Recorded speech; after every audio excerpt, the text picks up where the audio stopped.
A paz, queridos, que bom estarmos aqui novamente no nosso programa semanal da Escola Bíblica Dominical para darmos sequência à nossa série de estudos bíblicos baseado no livro de Gênesis. E hoje nós chegamos na lição de número 7, que tem como título A Família que Sobreviveu ao Dilúvio. E a leitura bíblica em classe da lição de número 7 se encontra no livro de Gênesis, capítulo de número 7, do verso 1 ao verso de número 12. Gênesis, capítulo de número 7, do verso 1 ao verso de número 12. Mas nós temos um combinado de você fazer toda a leitura do livro de Gênesis. Muitos dos nossos irmãos possivelmente já tenham acabado de fazer essa leitura. Então você volta para o capítulo 7, faça a leitura novamente desse texto para termos uma melhor compreensão da nossa aula que será ministrada hoje. Queridos, eu queria mandar um alô para o nosso irmão Elias de Angra dos Reis, lá no Rio de Janeiro, tá? O pastor dele é o pastor João Carlos, tá? E ele tem um grupo lá, o grupo Chama Viva, é um grupo que se chama Viva. Ele pediu para que eu mandasse um alô para eles me acompanham lá em Angra dos Reis, no estado do Rio de Janeiro. Eles são da Assembleia de Deus, na Baixada Fluminense, tá? Mandar também aqui um alô para o nosso irmão Célio, da cidade de Redenção, na Paraíba, tá? O presbítero Célio, lá da cidade de Redenção, na Paraíba. Também quero mandar a paz do Senhor para o pastor Paulo Xavier, é um pastor setorial da Assembleia de Deus do Ministério de Perus, no estado de São Paulo, tá? Que ele toma conta de uma região chamada Jordanese. Estive pregando no seu congresso lá, que Deus realmente continue lhe abençoando. Eu pude ver uma irmã que sempre está me acompanhando também, a nossa irmã Damiana. Também revi o meu irmão Francisco, da cidade de Cajamar, que também me assiste e me acompanha. E mandar um alô também para a Mocidade Aloés, também da Assembleia de Deus, do Ministério de Perus. Tive o prazer de conhecer também o líder regional de mais de 37 igrejas. Ele é o líder da Mocidade. Que Deus continue também lhe abençoando. Mandar a paz do Senhor também para o nosso irmão Carlos Alberto. Ele é líder da Assembleia ele é líder dos adolescentes da Assembleia de Deus do Ministério do Belém, na cidade de Itaquaquecetuba, tá? Uma cidade perto da capital, que nós chamamos aqui na capital, que é o setor 22, tá? Foi aniversário dele agora nessa última segunda-feira, no feriado, dia 2 de novembro, estivemos ali pregando naquela grande festa, tá? Que Deus continue lhe abençoando, tá? Ele é líder do EAD, né? Nós fizemos um papo reto à tarde com aqueles jovens, à noite ministramos a palavra de Deus e a glória de Deus realmente foi notório naquele local, tá? Que fica lá no setor 22 de São Paulo. Manda a paz também para o nosso irmão Sérgio, tá? Que carinhosamente nos recebeu na sua casa. Também ao pastor Adriane, tá? Ao pastor Adriane, que Deus continue realmente lhe abençoando. Manda a paz do Senhor também para dois líderes de jovem, o Igor e o Vanderlei, na cidade de Nova Odessa, no interior do estado de São Paulo, que estivemos ministrando também a palavra de Deus naquele local. Mandar também a paz do Senhor para o Herbert, tá? O Herbert é do setor 11, em São Mateus, na capital do estado de São Paulo, tá? Que fica no Rodolfo Pirani 1, tá? A mocidade Manansal também me acompanha, tá? Mandar a paz do Senhor para o nosso irmão Herbert e para a Mocidade Manancial, tá? E o nosso último alô hoje é para o nosso irmão José Iar, de Carpina, na Paraíba, tá? Que Deus continue abençoando a todos esses irmãos. Irmão, vocês que pediu para que eu mandasse um alô e eu esqueci, manda no meu WhatsApp, tá? É mais fácil para que eu possa controlar, ou você deixa escrito lá no YouTube, que nós estaremos mandando um alô para vocês, porque sem vocês esse ministério meu, ele não acontece, amém? Hoje nós estaremos estudando as consequências da geração de Lameque. Hoje nós vamos ver o que Lameque plantou e o que a sua posteridade estaria colhendo. Então hoje nós vamos analisar sobre as consequências da geração de Lameque. Nós vamos estudar também o juízo de Deus, porque toda causa existe um efeito. Tudo aquilo que você planta, você colhe. Então eles vão ter também uma consequência. Então nós vamos ver o juízo de Deus para a geração de Lameque. Mas nós vamos estudar também nessa aula que em meio à podridão espiritual, ética e moral daquela sociedade, tinha um homem que construiu uma família que preservava os preceitos de Deus. E quem era esse homem? Era Noé, tá? Era Noé. Noé, em hebraico, significa descanso, tá? A expressão Noé em hebraico é Noah. Noah significa descanso, tá? Significa repouso, ou seja, ele iria descansar depois de uma obra.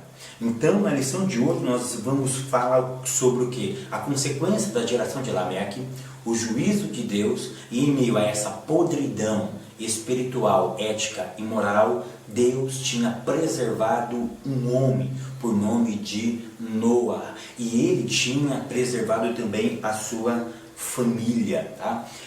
Me emociona estudar Noé, porque quando eu estudo Noé, eu aprendo algumas coisas.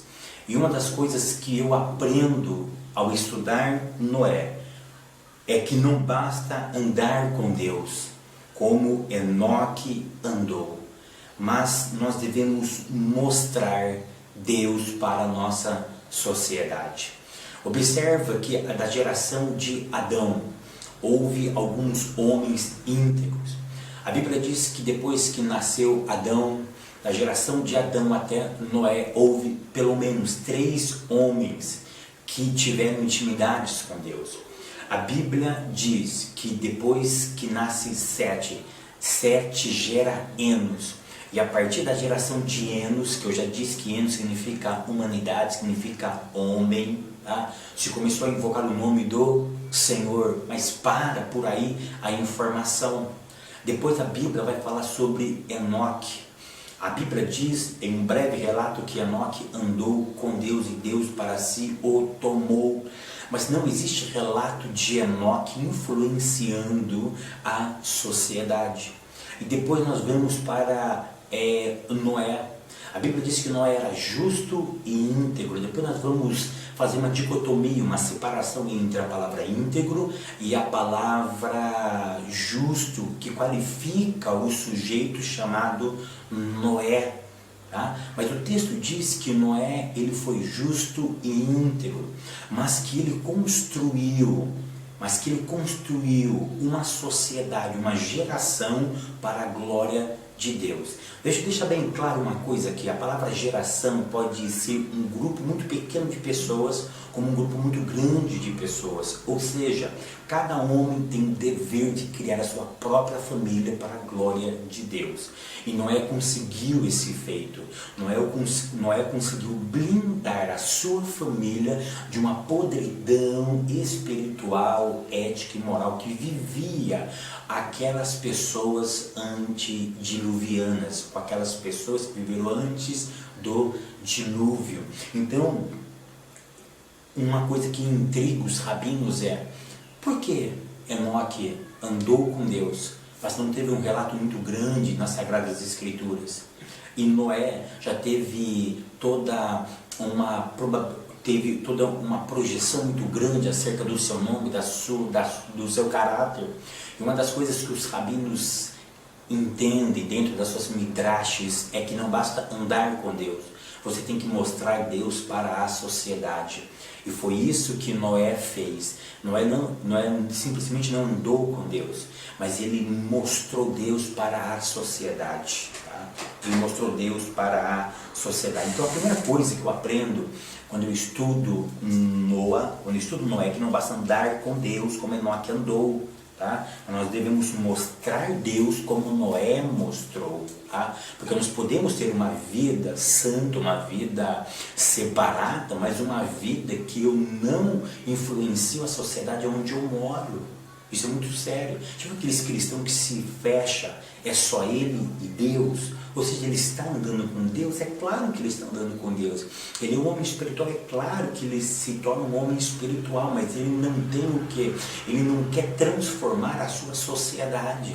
E um dos maiores feitos do cristianismo é transformar a sociedade em que ele vive para a glória de Deus. Eu posso viver a minha vida sozinho, mas eu posso também influenciar ela para a sociedade. Tá? Então isso é muito importante. Estou meio contido hoje, porque alguns irmãos estão reclamando que eu estou gesticulando muito, né? Teve até um irmão que me disse que ele nem está mais me assistindo, né? Ele está só me ouvindo, mas eu prometo para vocês que eu vou me conter a partir de hoje, tá? Então, se vocês tiverem conselhos para me dar, me dão, que eu recebo com muito bom coração, tá? Eu reconheço que estou exagerando um pouquinho mesmo nas gesticulações, tá?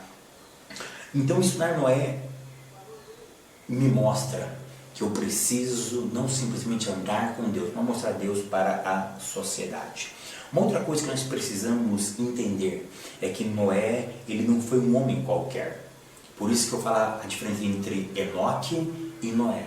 Vocês sabem quantas vezes Noé aparece na Bíblia Sagrada? Leva isso para a classe de vocês 50 vezes. E não é só no livro de Gênesis. Noé aparece em 9 livros das Sagradas Escrituras. Noé marcou época. Noé marcou uma geração. Noé deixou um legado. E a minha pergunta é: qual é o legado que vocês estamos deixando para as futuras gerações? Qual é o legado que nós estamos deixando para a nossa geração? Qual é a marca que nós estamos implementando na nossa igreja, na nossa congregação, no nosso bairro, onde nós vivemos, aonde nós trabalhamos? Então Noé, ele não foi um homem qualquer. Noé, ele deixou um legado. Nós precisamos deixar uma marca. Enoque aparece nas Sagradas Escrituras e logo desaparece. Mas Noé não. Noé, como o Enoque, andou com Deus também, mas ele deixou a sua marca. Estudar Noé. O segundo ponto que eu aprendo quando eu estudo Noé, que ele era justo e íntegro. Leva isso para a classe de vocês. Qual é a diferença entre justo e íntegro? Justiça e integridade. Queridos, justo, ele está ligado ao nosso relacionamento com o Eterno. E a palavra integridade está ligado à nossa conduta diante da sociedade. Então, justiça é uma palavra que liga-nos ao Eterno.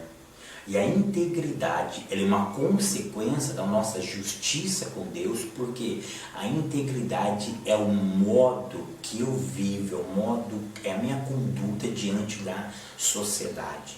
Então Noé, ele agradava a Deus, mas ele também se manteve íntegro. O que é íntegro? É aquilo que é completo, aquilo que está cheio, aquilo que não falta nada.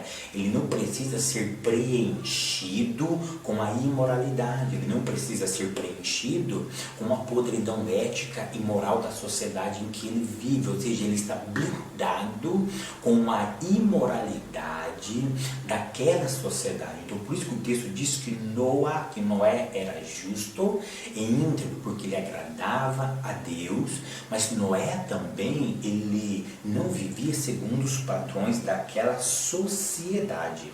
Estudar Noé, terceira coisa, qual a importância de estudarmos Noé? Terceira coisa, nós precisamos mostrar para as nossas classes, principalmente para as nossas crianças, que Noé não foi simplesmente um fazedor de arca. Noé não foi simplesmente o homem que construiu a arca, mas Noé construiu uma família devota a Deus. Porque, se por qualquer criança, quem foi Noé? Construidor da arca. Tá? É claro que ele construiu a arca, mas o legado que marca Noé não foi simplesmente a arca, mas ele foi construir uma família devota a Deus. Ele conseguiu fazer com que os seus filhos, Cã, Sem e Jafé, adorassem a Deus. Ele conseguiu com que as suas noras agradassem a Deus. Ele conseguiu com que a sua esposa agradassem a Deus. Ele era um legítimo sacerdote dentro da sua casa.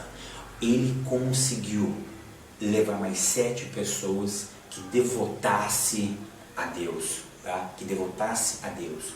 O número das famílias de Noé me fala muito ao meu coração, porque o número 7 não é o número da perfeição, mas é o número daquilo que está completo. É o número que não precisa, que não sente falta mais de nada, tá? Que aí nós entendemos como perfeição, ou seja, aquilo que está completo, tá? E o número 8? O número 8 nós sabemos dentro das Sagradas Escrituras que é o número do Salvador, que é o número da redenção nossa. Isso é muito interessante. Noé conseguiu preencher a sua família, ele conseguiu blindá-los da imoralidade. E depois que você blinda alguém do mundo, influenciando a sua vida, a sua igreja, a sua família, qual é a consequência disso? É a revelação do Salvador. É o Salvador revelando-se para essas pessoas que estão blindadas pela imoralidade, pela podridão espiritual e moral de uma sociedade maligna. Isso é muito interessante. Então Noé não foi simplesmente um fazedor de arca, tá? Ele foi um construidor de uma família devota a Deus. A importância de conservar a família é tão importante que quando destrói todas as pessoas, só sobrou quem? 8 pessoas. 8 pessoas, porque Noé tinha 3 filhos, com mais 3 mulheres, deu 6. Com Noé e a sua esposa, 8. Depois que acaba o dilúvio, aí a sua família vai o quê? Vai procriar. E da família de Sem vai nascer quem? Abraão. Ou seja, olha a importância de conservar uma família devota a Deus. Porque se não fosse o carinho, a preservação de Noé, muitos rabinos dizem, claro que isso são cogitações humanas, Abraão talvez não existiria. Claro que Deus proveria outros meios, mas mostrando a importância de preservar a família. Abraão veio por causa que Noé conservou a sua família devota a Deus. Da geração de Noé nasceria o pai da fé. E a quarta coisa que eu aprendo quando eu estudo Noé, que não importa o tempo, Deus cumprirá a sua palavra. Quanto tempo pregou Noé? 120 anos. Irmãos, foi a pregação mais longa de toda a história, feita por um único homem. E qual foi o êxito deste homem? Somente a sua família. Na verdade, sua família já tinha crido na mensagem antes de ser anunciado o dilúvio. Sua família já era uma família conservadora, devota a Deus. Ele simplesmente teve a manutenção dessa família, mas ele não conseguiu agregar nenhuma pessoa a mais além das 7 famílias, das 7 pessoas da sua própria família. Então, quando eu estudo Noé, eu aprendo que não importa o tempo, Deus cumprirá a sua palavra. Tópico de número 1, Deus anuncia o dilúvio. Irmãos, a palavra dilúvio, ela aparece uma única vez fora do livro de Gênesis. Todas as vezes que aparece a palavra dilúvio, aparece no livro de Gênesis, tá? Só aparece uma vez no Salmo, tá? A palavra dilúvio. A palavra dilúvio em hebraico é mabul. Mabul significa dilúvio. Na verdade, é uma catástrofe aquática de proporção universal, tá? Essa é uma palavra muito difícil de ser interpretada dentro do hebraico, de pegar suas raízes, mas tecnicamente ela é reservada para uma catástrofe aquática e em grandes proporções. Tá? Então isso que significa a palavra dilúvio. Tá? No item de número 1, o anúncio do dilúvio. A minha pergunta é, qual foi o motivo de Deus pronunciar o dilúvio? De Deus anunciar uma catástrofe aquática? Qual foi a intenção de Deus? Qual foi o motivo? Tá? Aí nós podemos conferir isso no livro de Gênesis, capítulo 6, do verso 7, e depois a gente pula para o verso de número 13, por causa da maldade, por causa da violência. O pecado tinha alcançado o seu clima, que se lembra da palavra Hamas, que eu expliquei na última aula, que muitas pessoas ficaram assim perplexas da maneira com que eu trabalhei aquela palavra, por causa da maldade. A maldade começou na igreja, vamos pensar assim, porque eu disse que o primeiro homicídio nasceu de um culto de adoração a Deus. Porque um culto foi melhor do que o outro, um culto foi aceito, outro culto não foi aceito. E por isso aconteceu o primeiro homicídio dentro da nossa humanidade, por um ato religioso. Mas a maldade foi crescendo, ela foi ganhando forma. Por isso que eu disse que o pecado é algo evolutivo também. O pecado ele vai ganhando proporções, e por isso que Jesus diz, por multiplicar a iniquidade, o amor de muitos se esfriaria. Então qual foi o motivo do dilúvio? Por causa da violência das pessoas, ou seja, por causa que o pecado estava atingindo o seu clímax, algo muito acima daquilo que o homem poderia estar vivendo. Tá? Mas no meio de tudo isso, o nosso autor diz que Noé alcançou graça diante dos olhos de Deus. Ou seja, é muito interessante que Deus narra a podridão espiritual, mas pode reparar que em todo relato triste, em todo relato sangrento, em todo relato de podridão espiritual, emerge um ser que mudará a história daquela geração. Percebe que sempre foi assim nas Sagradas Escrituras. E aí apareceu quem? Noé. Noé ele alcançou graça diante de Deus. Noé foi um homem que alcançou graça. Por que ele alcançou graça? Porque ele cumpria a palavra de Deus. O item de número 2 vai falar sobre um juízo que parecia improvável. Por que um juízo que parecia improvável? Qual foi o veículo, a didática, a pedagogia de Deus para destruir aquela geração? Um dilúvio. Tá? Um dilúvio, uma catástrofe aquática. Mas é muito interessante que nunca tinha chovido na terra, conforme Gênesis capítulo 2, verso 5. Então, se nós analisarmos segundo Gênesis capítulo 2, verso 5, não tinha chuva. Tá? Não tinha chuva. Uma pequena poeirinha, vamos pensar assim, regava toda a face da terra. Mas aí Deus chega para Noé e diz para Noé: Noé, eu vou trazer um dilúvio. Eu vou trazer uma quantidade, uma catástrofe aquática sobre esta geração. O que eu quero que vocês entendam é o seguinte: nós precisamos salientar neste ponto na crença inabalável de Noé, nas palavras do Eterno.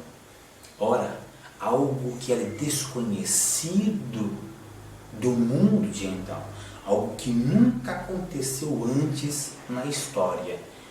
Ele acreditou mesmo assim. Irmãos, isso é fé. Noé foi um homem de fé. Ele acreditou na palavra de Deus, em algo inédito, em algo nunca ocorrido na história. É a mesma coisa nós hoje que pregamos a volta de Jesus. Nunca houve um precedente na história sobre o arrebatamento de um povo. Alguém vir e raptar subitamente esse povo, e uma grande parcela da humanidade ser arrebatada, ser levada para um outro lugar, por um outro ser. Mas nós, cristãos, acreditamos nisso. Então nós somos bem-aventurados porque nós acreditamos na palavra do Eterno. Então Noé também, nós devemos salientar neste momento a crença de Noé. Uma catástrofe aquática iria vir e ele acreditou. Nós estamos vivendo a iminência do arrebatamento da igreja e nós acreditamos nessa história. Nós acreditamos nisso que é improvável, porque nunca aconteceu, não existe precedente na história. Então nós estamos acreditando que isso vai acontecer, isso é fé. Então para Noé, ele foi um homem de fé. E por ele ser um homem de fé, aí entra o item de número 3, a construção da arca. Somente uma pessoa que acredita realiza a obra daquela pessoa que lhe pediu. Então ele acreditou, então ele iria construir a arca, a planta da arca, tá? A planta da arca. A primeira coisa que nós precisamos entender é que a arca, ela representava o quê? Ela representava a salvação daquela geração, tá? A arca representava a salvação daquela geração, tá? Irmãos, se nós entrarmos na internet e digitar lá no Google dimensões da arca de Noé, nós vamos ter medidas aproximadas. O nosso autor, ele fala de 137 metros de comprimento. A frente dela, que é a largura, teria cerca de 23 metros e a altura cerca de 14 metros. Você vai encontrar em outras obras 150 metros de comprimento, a largura aproximadamente 25 a 27 metros e a altura por volta aí dos seus 18 a 20 metros, tá? Ou seja, mas o que nós temos que entender é o seguinte, que era uma embarcação muito grande, tá? Qual é a finalidade desta arca? Essa embarcação, ela não foi projetada para remar. Lembra do reme, né? Você pega o leme e você fica remando, você provoca o deslocamento da sua embarcação. Para isso que serve o leme, para deslocar a sua embarcação para um destino certo que você vai provocar. Mas essa embarcação, ela não tinha leme, porque a finalidade dela não era navegar, mas era flutuar, era boiar, era simplesmente ficar sobre as águas, mas sem um direcionamento correto, tá? O nosso autor foi muito feliz quando ele disse que a intenção de Deus era governar esta embarcação e mostrar para o homem que quem estava no comando de todas as coisas era ele e não nós. É muito interessante isso daí, tá? Então, aquilo ali seria uma enorme caixa de madeira que podia flutuar na água e manter seu conteúdo seguro e seco. Tem um doutor, o Dr. Henry, ele fez alguns cálculos e segundo ele disse que essa grande arca de madeira, essa grande caixa de madeira era suficiente para abrigar o conteúdo de 500 vagões ferroviários cheios de gado. Olha que interessante, essa medida caberia 500 vagões ferroviários de gado, oferecendo espaço para cerca de 125 mil animais, tá? Animais.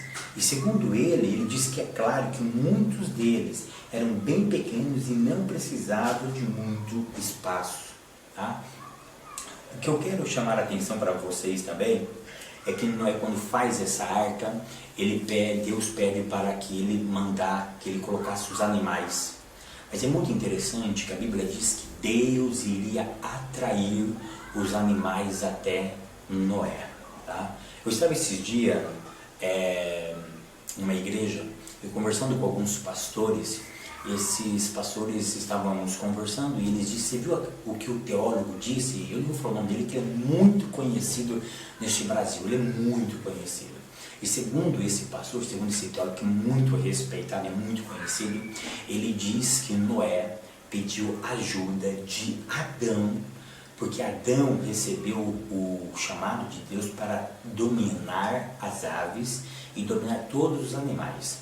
E segundo o texto sagrado, Adão dominava os animais. E segundo esse pastor, o único homem capaz de atrair os animais, de dominar, de controlar os animais e trazê-los para a arca era Adão. Irmãos, com todo respeito a esse pastor, que é um ícone na nossa nação, isso não é verdade. Tá? Isso é fantasiar o texto. Tá? E isso sim é usar teologia como uma manobra sarcástica para minimizar o poder de Deus. Tá? O texto diz que Deus atrairia para a arca os animais e Noé então faria com que eles entrassem dentro da arca, ou seja, a atração era produzida pelo próprio Deus. Tá? Pelo próprio Deus. Tá? Então Deus estaria trazendo esses animais. Ok? Então não tem nada a ver com Adão. Tá? Não tem nada a ver com Adão. Tá? Ponto 2. A construção da arca. Tá? A construção da arca. Nesse ponto eu quero salientar o seguinte, que não basta falar, tem que viver. O que eu quero dizer com isso? A Noé agora começa a anunciar a construção da arca por causa do dilúvio. Perceba que Noé fazia uma sincronia entre o falar e o agir. Ele anunciava o evangelho, vamos pensar assim, mas ele trabalhava para mostrar para aquelas pessoas que aquilo que ele acreditava era real e verdadeiro, porque ele estava trabalhando como se aquilo iria acontecer naquele momento, tá? Como se aquilo estivesse para acontecer. Então não basta falar, temos que viver aquilo que nós acreditamos, temos que viver à altura da nossa fala. E hoje nós estamos vivendo um grande problema, nós falamos coisas e não vivemos à altura disso. Nós temos que viver à altura da nossa fala, nós temos que viver à altura da nossa pregação, e nós temos que viver à altura da volta iminente do nosso Senhor e Salvador Jesus Cristo. Tá? Então eu já disse, a arca também durou cerca de 120 anos, porque foi o período da sua pregação. Item de número 3, o dilúvio. Quanto tempo durou o dilúvio? Cerca de 40 dias. O que significa a palavra 40? 40 eu já expliquei em aulas anteriores, eu já expliquei isso na aula do Êxodo. Tá?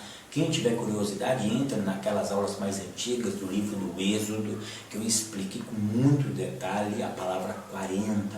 40 significa provação, ou seja, a terra estava sendo provada. A terra estava sendo provada, e a provação ela tem um propósito de melhoria, é por isso que ficou 40 dias sendo provada, para após esses 40 dias ela pudesse se recuperar e viver uma vida mais agradável diante de Deus. Foram 40 dias de chuvas ininterruptas, tá? Mas, um detalhe, a família de Noé estava segura, ninguém entrou na arca. Irmãos, eu fico imaginando quando as torrentes de águas começou a cair. A Bíblia diz que quem é que fechou a porta? O próprio Eterno. O próprio Eterno. Isso é muito interessante, a porta foi fechada pelo lado de fora, quem estava dentro não tinha capacidade de abri-la. Isso é muito interessante, essas nuances do texto, ela é muito interessante. Uma outra pergunta, o dilúvio ele foi universal ou não? Ou foi parcial?